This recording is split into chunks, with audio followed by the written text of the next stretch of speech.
Assalamualaikum warahmatullahi wabarakatuh. Perkenalkan, nama saya Arvina Mariani dari semester 4C. Di sini saya akan menjelaskan mengenai monitoring analisis sulfat. Di sini ada 11 poin yang akan saya bahas satu persatu. Untuk poin yang pertama yaitu mahasiswa mampu menjelaskan tentang sulfat. Sulfat adalah anion poliatomik dengan rumus empiris SO4 2-min, merupakan garam turunan asam yang banyak digunakan dalam perindustrian. Selanjutnya, mahasiswa mampu menggambarkan struktur kimia sulfat. Struktur kimia sulfat yaitu SO4 2-min yang dapat digambarkan sebagai berikut.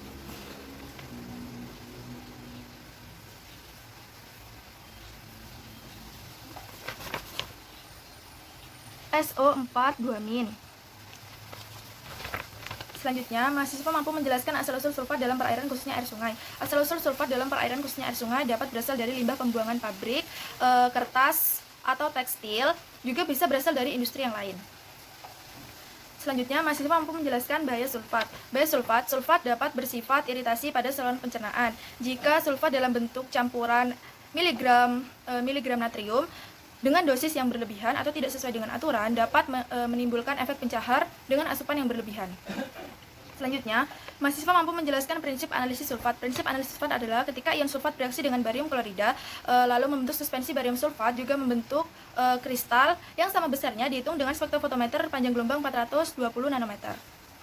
Selanjutnya, mahasiswa mampu menjelaskan prosedur analisis sulfat. Yang pertama, gunakan 100 ml larutan uji, lalu masukkan ke dalam 250 ml Erlenmeyer. Lalu pisahkan masing-masing 50 ml larutan uji, lalu masukkan masing-masing ke dalam 250 ml Erlenmeyer.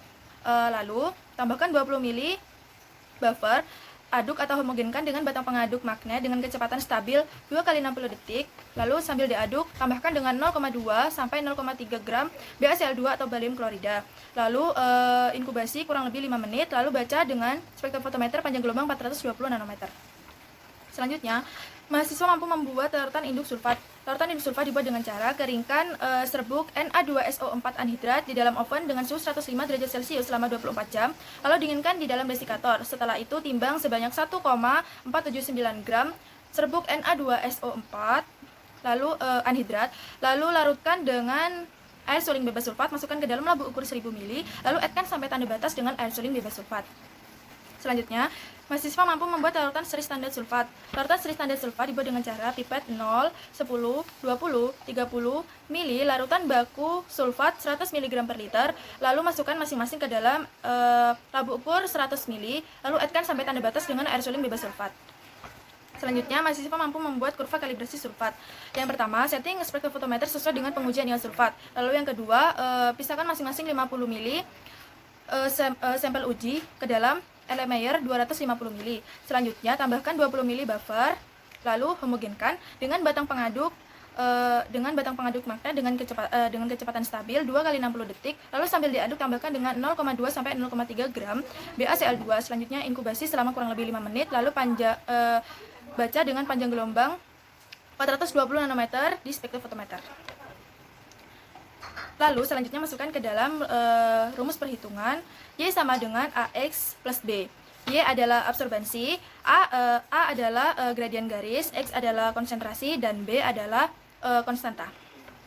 Selanjutnya, mahasiswa mampu melakukan perhitungan kadar atau konsentrasi sulfat dalam chamber air. Penghitungan kadar konsentrasi sulfat dalam chamber air adalah dengan rumus Mr dari SO4 dibagi dari Mr NaSO4 dikali 10 H2O dikali 100%.